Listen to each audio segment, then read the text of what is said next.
You've probably heard the advice a dozen times. Keep 3 to 6 months of expenses in an emergency fund. It gets repeated so often that it sounds like a settled fact, the same way you'd quote a speed limit. But here's the problem. For a huge number of people, that number is either dangerously low or needlessly high, and following it blindly can leave you either underprepared or stuck in place for years, depending on which side of the mismatch you land on. Let's talk about where this number even came from. It's not a precise calculation tailored to your life. It's a rough, generic rule that got repeated so many times across so many articles and videos that it eventually started sounding like an established fact rather than a rough guess. It's genuinely useful as a starting reference point. It's much less useful as a one-size-fits-all target that applies equally to a tenured government employee and a freelancer with unpredictable monthly income, because those are two completely different risk profiles wearing the same recommended number. Here's the first issue. It ignores how stable your income actually is. Someone in a highly stable job with strong job security and a predictable paycheck is realistically facing a much lower chance of a sudden extended income gap than someone in commission-based sales, freelance work, or an industry known for frequent layoffs. Applying the exact same 3 to 6 months target to both situations means one person is sitting on far more cushion than they probably need, while the other might genuinely be underprepared even at the high end of that range. The number was never built to flex for risk. It just got repeated as if risk didn't matter. Here's the second issue. It ignores your household situation. A single income household supporting a family looks completely different, risk-wise, from a dual income household with no dependents. If one partner loses a job in a two-income household, the other income is still coming in, which meaningfully changes how large a cushion is actually needed. A single earner supporting other people has no such backup and arguably needs more of a buffer, not the same generic number as everyone else scrolling past the same advice. Here's the third issue, and this is the one that trips people up the most. The word expenses is almost never defined clearly. Does that mean your full current lifestyle spending, including dining out, subscriptions, and discretionary purchases? Or does it mean your bare bones, survival level spending? Just the essentials that would keep you afloat if you lost your income tomorrow. These two numbers can be wildly different for the same person. Calculating 6 months of your full comfortable lifestyle spending might produce a target that feels so large, it's genuinely intimidating. Calculating 6 months of true bare bones expenses often produces something far more achievable. The advice rarely specifies which one it means, so people either wildly overshoot the real necessity or wildly undershoot it, depending on which interpretation they happen to land on.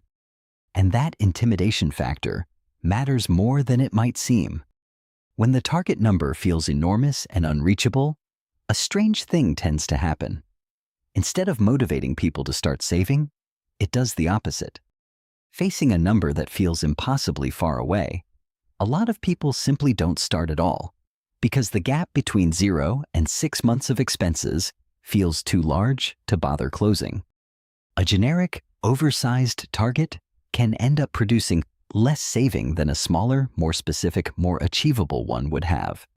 So, if the generic number isn't the right approach, what actually is? The real emergency fund target isn't a fixed number of months. It's a personal calculation built from two things: how stable your specific income situation actually is, and what your true bare bones monthly cost of living looks like, not your full comfortable lifestyle spending. Start with the second part first, since it's the more concrete calculation. Add up only the essentials: housing, utilities, groceries, insurance, minimum debt payments, and anything else that would keep you afloat in a genuine emergency. Leave out dining out, subscriptions, and anything discretionary. This number is very often smaller than people expect because most of us are used to thinking in terms of our full lifestyle spending, not the stripped-down survival version of it. Let's put a number next to this to make it concrete. Say someone's full lifestyle spending, rent, dining out, subscriptions, travel, everything, comes out to $4,000 a month. 6 months of that full number is $24,000, which is a genuinely intimidating figure to stare down from zero. Now strip that same budget down to true essentials only: housing, utilities, groceries, insurance, minimum payments, and it might come out closer to $2,500 a month. 6 months of that bare bones number is $15,000. Still a real target, but a meaningfully smaller and more achievable one than the first figure, and arguably the more accurate one anyway, since an actual emergency is exactly the situation where discretionary spending gets cut first regardless. Next, factor in your actual risk level. If you're in a stable job, have a working partner also earning income, and don't support dependence on your income alone, you're likely on the lower end of the range, closer to 3 months of that bare bones number, sometimes even less as a starting target. If you're in unpredictable income, supporting a household as the sole earner, or in an industry prone to layoffs, you're realistically looking at the higher end and possibly beyond 6 months. Not because a blog told you to, but because your actual risk profile calls for more of a buffer. It's worth being specific about what risk actually includes here, since it's more than just whether layoffs happen in your industry. Consider how long a job search realistically takes in your field. Some industries move fast, others can mean months between an interview and an offer.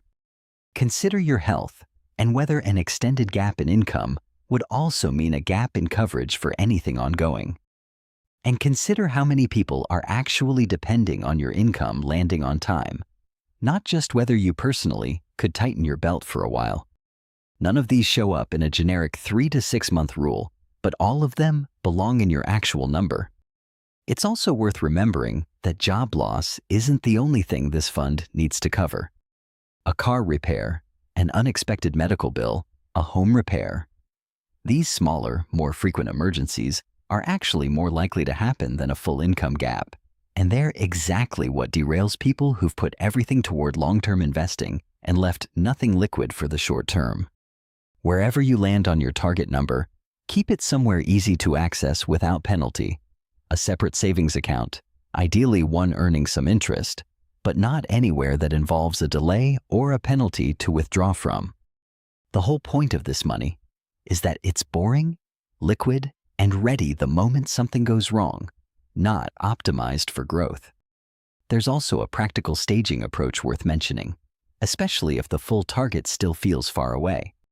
Rather than aiming directly for your full calculated number, build it in stages. A smaller starter buffer, enough to cover a single unexpected expense without going into debt, is worth having in place before you worry about the full multi-month target. Once that smaller buffer exists, you can build toward the larger, fully calculated number gradually, without the all-or-nothing pressure that keeps a lot of people from starting in the first place. If this reframed how you think about emergency fund advice, subscribe. We're going to keep breaking down the generic rules that get repeated everywhere to figure out which ones actually hold up.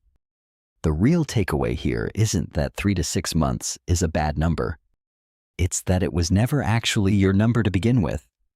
It was a rough average dressed up as a rule. Your real target comes from your own income stability and your own bare bones cost of living, not a figure that happens to rhyme well in a headline. Calculate those two things honestly, and you'll end up with a target that's actually built for your life, instead of one that's either leaving you exposed or holding you back from putting that extra cushion to better use.